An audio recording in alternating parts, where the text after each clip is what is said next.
എല്ലാ മൊബൈൽ ഫോണുകളും ലാപ്ടോപ്പുകളും EMI സൗകര്യത്തോടെ നന്മ കമ്മ്യൂണിക്കേഷൻസിൽ. നന്മ കമ്മ്യൂണിക്കേഷൻസ്, കൊടുങ്ങല്ലൂർ. സംസ്ഥാനതല പ്രൊഫഷണൽ നാടക മത്സരങ്ങളിൽ മികച്ച നടനായി തെരഞ്ഞെടുക്കപ്പെട്ട നാടക കലാകാരൻ റഷീദ് മുഹമ്മദിന് കൊടുങ്ങല്ലൂർ ആൻസ് ക്ലബിന്റെ ആഭിമുഖ്യത്തിൽ ജന്മനാടിന്റെ സ്വീകരണവും നാടകാവതരണവും ഡിസംബർ 21 നടക്കുമെന്ന് സംഘാടകർ വാർത്താസമ്മേളനത്തിൽ അറിയിച്ചു.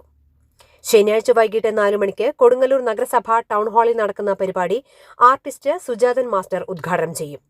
കൊടുങ്ങല്ലൂർ നഗരസഭാ ചെയർപേഴ്സൺ TK ഗീത അധ്യക്ഷത വഹിക്കും. MLA-മാരായ ET Tyson master, advocate VR Sunilkumar എന്നിവർ മുഖ്യാതിഥികൾ ആയിരിക്കും. എറിയാട് ഗ്രാമപഞ്ചായത്ത് പ്രസിഡന്റ് KP രാജൻ അനുമോദന പ്രഭാഷണം നടത്തും. കൊടുങ്ങല്ലൂർ നഗരസഭാ പ്രതിപക്ഷ നേതാവ് TS Sajeevan, DYSP VK Raju, നഗരസഭാ standing committee chairman KS Kaisab, Eriyad ഗ്രാമപഞ്ചായത്ത് മെമ്പർ PH നാസർ, കേരള വ്യാപാരി വ്യവസായി ഏകോപന സമിതി ജില്ലാ സെക്രട്ടറി NR വിനോദ് കുമാർ, കൊടുങ്ങല്ലൂർ താലൂക്ക് കാർഷിക വികസന bank president TM Nasar, MES ജില്ലാ secretary PK Shameer Muhammad, CPM area secretary Mushtaq Ali, DCC general secretary advocate VA Mohiyudheen, Congress block president ES Sabu, നിർമ്മാതാവ് C രാധാകൃഷ്ണൻ, നിസാർ റംജാൻ എന്നിവർ സംസാരിക്കും. ട്രാൻസ്ഫോർമേഷണൽ കോച്ച് AK നസീമ ആൻസ് ക്ലബിന്റെ അവതരണം നടത്തും. തുടർന്ന് നടക്കുന്ന പുരസ്കാര ജേതാക്കളായ നാടക പ്രതിഭകളുടെ സംഗമം അനുഭവങ്ങളുടെ അണിയറ കഥകളിൽ പ്രദീപ് റോയ്, വത്സൻ നിസരി, രാജീവൻ മമ്മളി, രാജേഷ് ഇരുളം, മനോജ് നാരായണൻ, സുരേഷ് ദിവാകർ, ഹേമന്ത് കുമാർ, പ്രദീപ് കുമാർ കാവുംതറ, ശ്രീകുമാർ മാരാത്ത്, മുഹാദ് വെമ്പായം, KPSC സജീവ് മാടവന, അനിൽ മാള തുടങ്ങിയവർ പങ്കെടുക്കും. സമ്മേളനാന്തരം അമ്പലപ്പുഴ അക്ഷരജ്വാല അവതരിപ്പിക്കുന്ന നാടകം അനന്തരം അരങ്ങേറും. കൊടുങ്ങല്ലൂർ പ്രസ് ക്ലബിൽ നടന്ന വാർത്താ സമ്മേളനത്തിൽ സംഘാടക സമിതി ഭാരവാഹികളായ PI മെഹ്റലി, AK നസീമ, നിസാർ റംജാൻ, ഷമീർ എന്നിവർ പങ്കെടുത്തു. നമ്മുടെ പ്രദേശത്ത് ഒരു കലാകാരൻ റഷീദ് മുഹമ്മദ്, എനിക്ക് തോന്നുന്നു ഒരു 30 വർഷത്തില് മേലെയായിട്ട് അദ്ദേഹം നാടകം ജീവിതമാക്കിയ ഒരു വ്യക്തിയാണ്. അങ്ങനെ ഒരു കലാകാരൻ അദ്ദേഹത്തിന് ഈ കഴിഞ്ഞ വർഷങ്ങളിൽ ഇപ്പൊ കളിച്ചുകൊണ്ടിരിക്കുന്ന നാടകങ്ങളൊക്കെ ആയിട്ട് കേരളത്തിലെ വിവിധ സംസ്ഥാനതല മത്സരങ്ങളിൽ മികച്ച നടനായിട്ട് അദ്ദേഹത്തെ തെരഞ്ഞെടുക്കുന്നുണ്ടായി.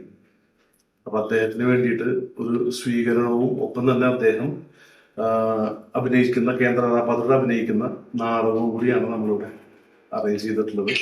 ഡിസംബർ 21 വൈകിട്ട് 4 മണി മുതൽ ഒരു ഫംഗ്ഷനാണ് നമ്മൾ നഗരസഭ ടൗൺ ഹാളിൽ വെച്ചിട്ടാണ് നടക്കുന്നത്. അതിന് ഇവിടുത്തെ രാഷ്ട്രീയ സാമൂഹിക രംഗത്തെ ആളുകളടക്കം, അത് കൂടാതെ നമുക്ക് നാടകവുമായി ബന്ധപ്പെട്ടിട്ട് നാടകത്തിലെ പ്രതിഭകളായ കുറെ പുരസ്കാര ജേതാക്കളായ നിലവിലുള്ള കുറെ കലാകാരന്മാർ കൂടി വരുന്ന ഒരു സംഗമവും കൂടി നടക്കുന്നത്. ഇതാണ് നമ്മുടെ ഈ പത്രസമ്മേളനം പറയാനുള്ളതാണ്. ഈ പത്രസമ്മേളനം കൊണ്ട് നമ്മൾ ഉദ്ദേശിച്ചത്. എനിക്ക് തോന്നുന്നു ഒരു നാടക കലാകാരന് കൊടുക്കുന്ന ഒരു സ്വീകരണം ഇത്രയും കലാകാരന്മാർ, ആർട്ടിസ്റ്റ് സുജാത മാഷാണ് ഈ ഫംഗ്ഷൻ ഉദ്ഘാടനം ചെയ്യുന്നത്. അതോടൊപ്പം തന്നെ പ്രൊഫഷണൽ നാടകരംഗത്ത് നിൽക്കുന്ന ഒരുപിടി നടന്മാരും നടിമാരും അതോടൊപ്പം തന്നെ സാംസ്കാരിക മേഖലയിലെ പ്രവർത്തകരും, നമ്മുടെ കൈപ്പമംഗലം കൊടുങ്ങല്ലൂർ മണ്ഡലത്തെ പ്രതിനിധീകരിക്കുന്ന MLA-മാരും എല്ലാവരും കൂടി പങ്കെടുക്കുന്ന ഒരു വലിയൊരു ഫംഗ്ഷൻ ഒരുപക്ഷെ കൊടുങ്ങല്ലൂരിലാണ് നടന്നിട്ടുണ്ടോ എനിക്കറിയില്ല. അങ്ങനെ നടക്കാൻ വേണ്ടി പോകുന്നതാണ്. തീർച്ചയായിട്ടും ഈ റഷീദിനെ പോലുള്ള കലാകാരന്മാർ നമ്മുടെ നാട്ടിൽ അറിയപ്പെടുന്ന കലാകാരന്മാർ ഉയർത്തിക്കൊണ്ടുവരേണ്ടതുണ്ട്. അവർക്ക് പ്രോത്സാഹനം വെറുതെ സോഷ്യൽ മീഡിയയിൽ അഭിനന്ദനങ്ങൾ പറഞ്ഞ് എഴുതി വെച്ചിട്ട് അതുകൊണ്ട് കാര്യമാകുന്നില്ല. റഷീദിനിടക്ക് വിട്ടുനിന്നത് 2 വർഷക്കാലമാണ് ഗൾഫിലേക്ക് പോയത്. പക്ഷെ അവിടെ ചെന്നിട്ട് റഷീദിനെ ആ ജോലിയുമായിട്ട് ഏറ്റവും നല്ല ജോലിയുമായിട്ട് ബന്ധപ്പെട്ട് പോലും നിലനിൽക്കാനായിട്ട് റഷീദിന്റെ നാടകക്രമം സമ്മതിച്ചില്ല എന്നുള്ളതാണ്. അങ്ങനെയുള്ളൊരു കലാകാരനാണ്. ചെറുപ്പക്കാരനാണ്.